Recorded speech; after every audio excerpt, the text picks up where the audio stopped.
I'm talking to legendary retailer Remo Giuffre. Legendary for many reasons, but I always remember him for being completely outside the square with a store he started in Darlinghurst many years ago. But now he's continually outside the square with a book called, I'm not even sure how to pronounce it. Is it? Remo Random. Remo Random. But of course.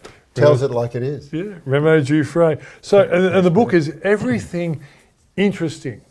Now, you've always been interested in everything interesting, but let's just take people back in time to when you first started. What were you before you were a shopkeeper?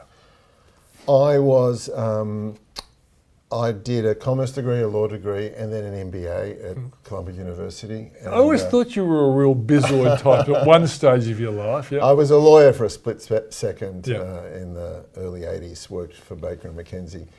But I was always entrepreneurially headed, and the question is how that was going to play out.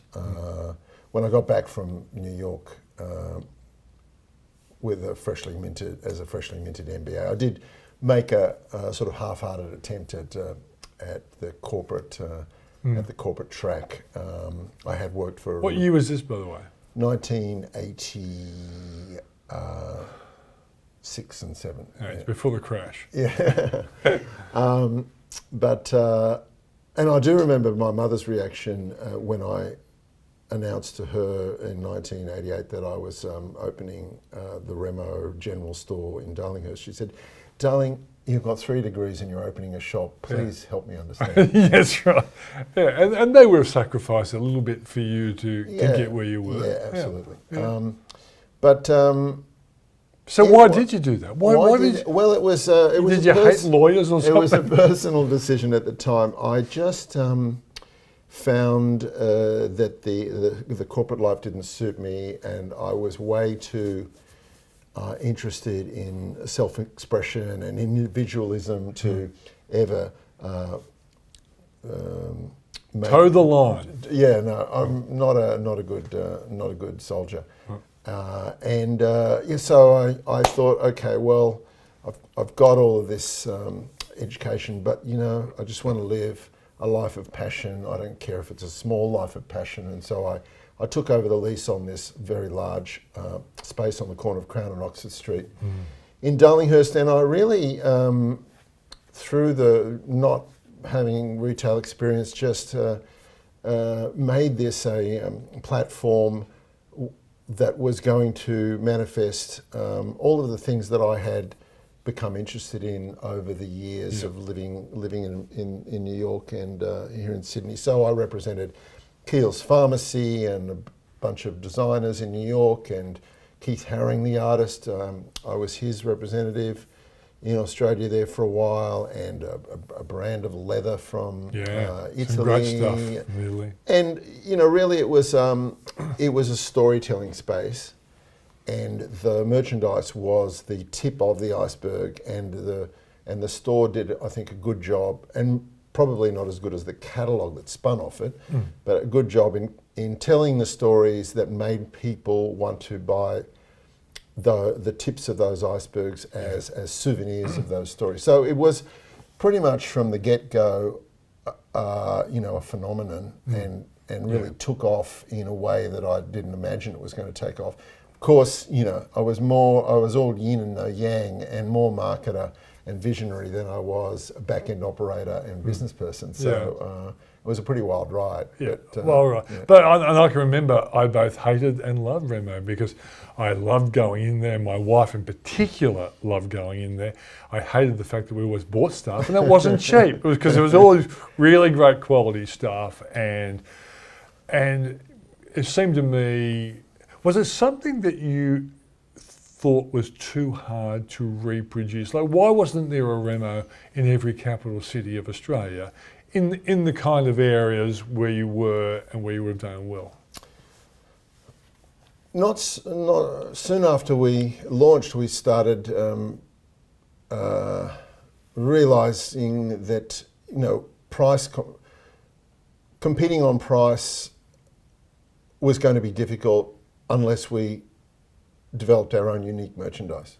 So we curated the Hona harmonica from the music store, but we couldn't really sell it for that much more than what the music store was selling it, because that would then infect our fairness reputation across our whole range. So we started developing more and more merchandise under the Remo brand. And by 1993, so we opened in 88, by 1993, 65% of the revenue was of a Remo branded T-shirt, skincare, stationery, apparel, non-fashion apparel. Yeah.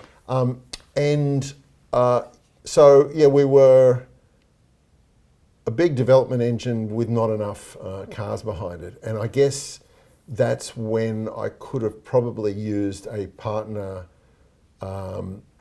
who was very operationally experienced to figure out, well, how do you fund the working capital for that? How do you, what do you license? What do you manufacture?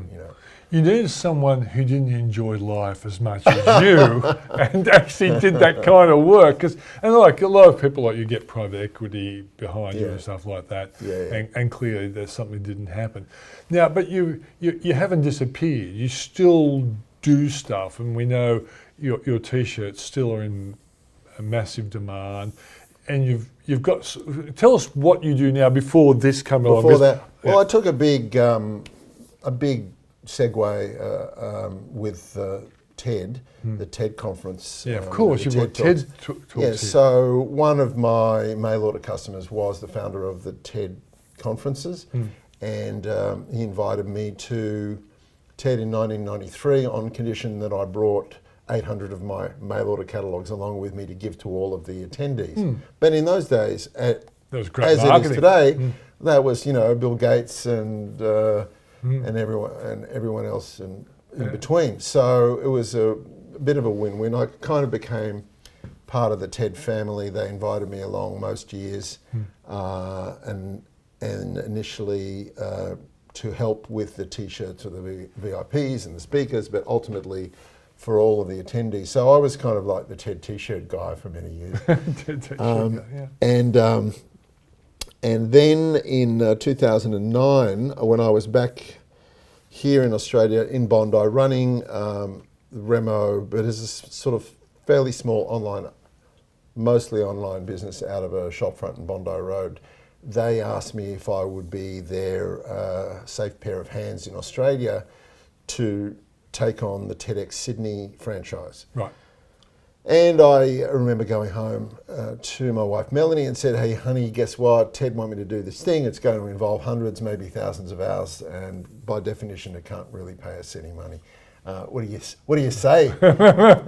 Anyway. So TED Talks don't generate money. Oh, they do. It's a free license for people they trust, and then those licensees have to sort of build their own organizations, their own databases, their own platforms, and they need to run it on a cost recovery basis. It's a not-for-profit. So the TEDx Sydney is a ACNC registered charitable organisation. It can pay wages and salaries for people doing the hard work. And but we so I built TEDx Sydney, founded it and built it to over the last 14 years. I just retired as the CEO last year. It's to be the world's leading TEDx event and a completely different animal to 99.99% of the other TEDx events around the world, in that it pays a proportion of its people, and it's just 50 times bigger, and the production values are very, very high. I'd been to enough TED conferences that I just couldn't do it really in a grassrootsy way, and I had a very strong creative network through my work with the General Store in the 80s and 90s. So I had a lot of people who came and joined me in this endeavour, who were at the top of their game, who weren't 20-something starting out, like the best directors and the best curators and the best editors. And so it was a fun ride, but I just, toward the end of it, taking it from Carriage Works to the Sydney Opera House to the ICC, I just figured I'd done it all. And I'd also personally was becoming weary with the starting with a blank piece of paper at the beginning of every year and needing to feed quite a hungry beast with millions of dollars worth of partnership cash and box office revenue. And I just wanted the pressure in my life to maybe pivot back to being creative and not necessarily administrative and financial. So I thought, well, why don't I go full circle back to Remo? Yeah. But this time, focus on the IP and the stories and not necessarily the things. So, and this hence is why, Remo Random. hence Remo Random, because it's a 35-year long journey from starting the store in 1988 to where we are today, and that journey has involved the connecting of a bunch of dots, which has brought me to this place. And one important dot was in the early 90s, a designer in New York called Tibor Kalman that I represented. Only American would have a name like that. Tibor, well, he was originally Israeli, but he founded, he was a very influential graphic designer, a really unique thinker. He founded Colors magazine for Benetton with Oliviero Toscani, and he did a bunch of interesting stuff. Anyway, he was a big fan of the Remo catalogues.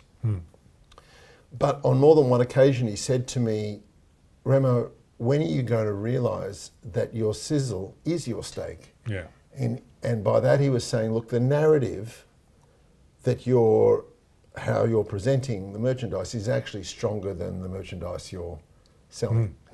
So I guess that planted the seed that Remo might be a media brand and might be a better media brand than it is a things brand. Yeah.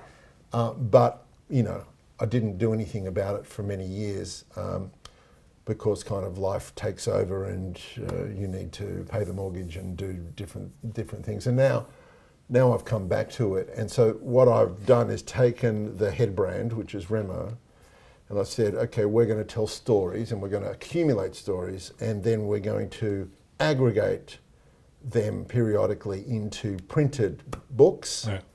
And so Remo Random, if you like, is the brand of the curated aggregation of stories. And why random? Random... Is it because there's no structure? You just go pull everything that's really interesting, put into a great book?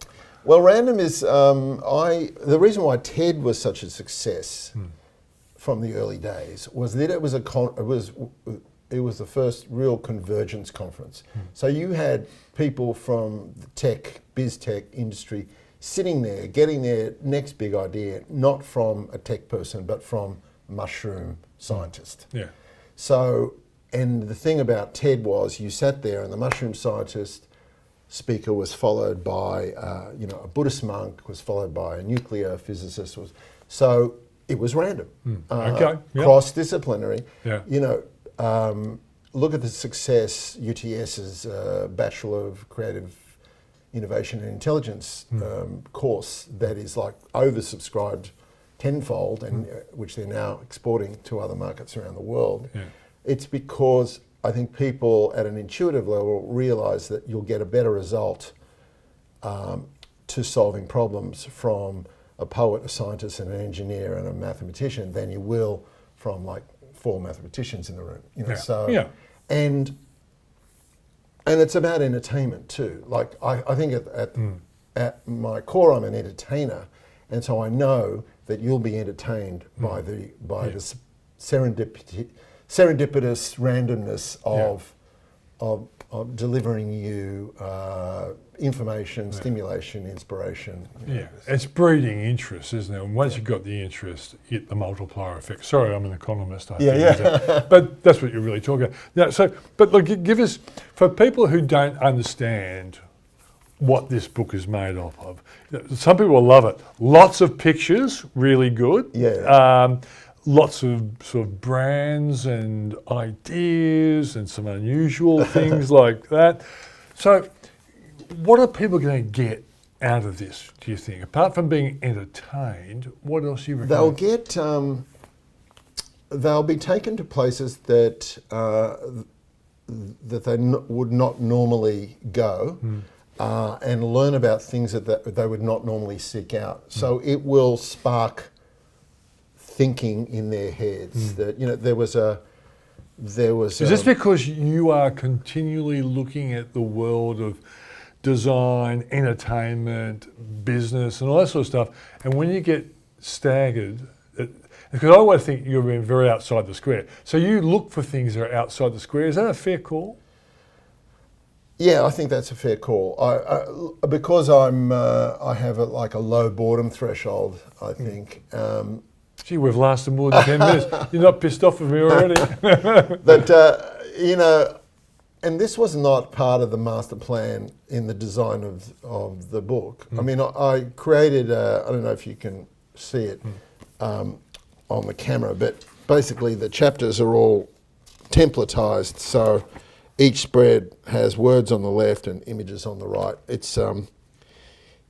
doesn't break style with that, so it means that the structure is there, and the thing that I can pour into that is the randomized content. But it's not unlike someone the other day called it TikTok in print.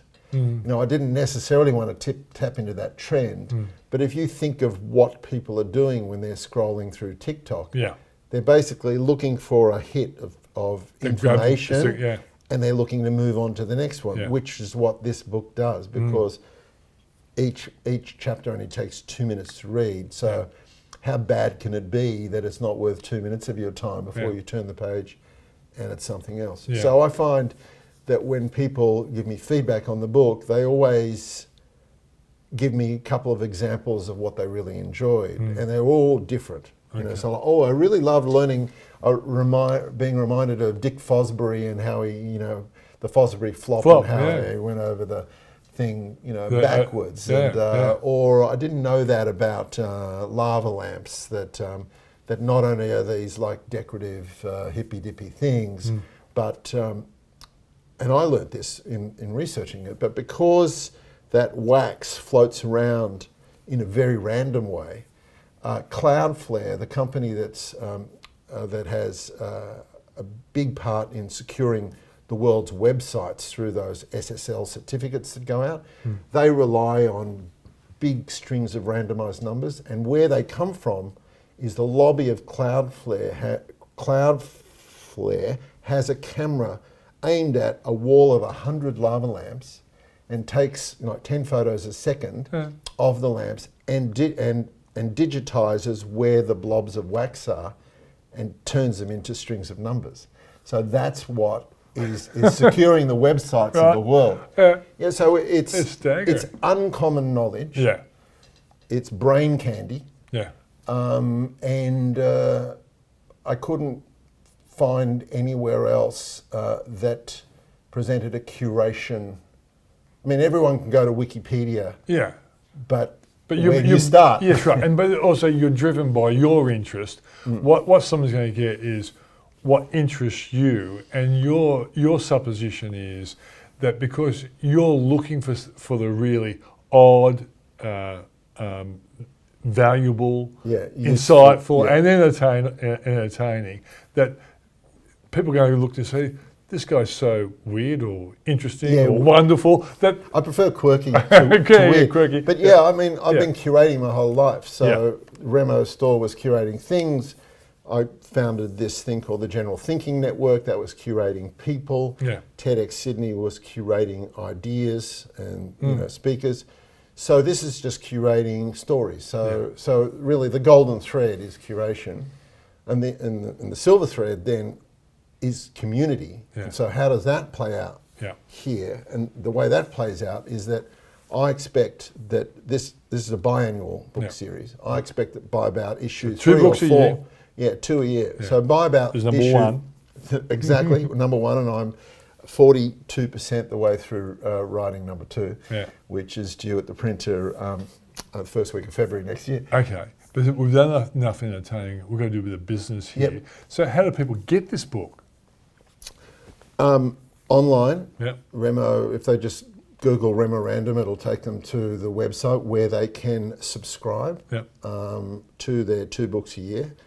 How much do they pay for it? $72. Sounds cheap to me. Yep. Cheap at half the price. Cheap at double the Have price. you worked out who could claim as a tax deduction? Media companies could. Retailers could. Have you thought about this?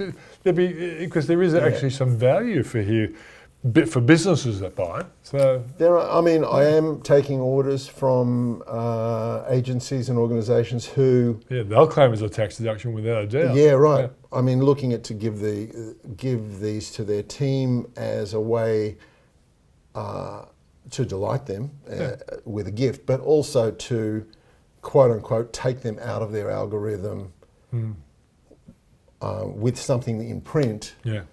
Whereas if they go online, they're going to be fed the stuff that Big Brother wants to feed them. Okay, we could talk for ages. Yeah, but people might start turning off after a while. Before you go, I want to ask you, what is your all-time favourite TED Talk? I've got mine, but what's yours?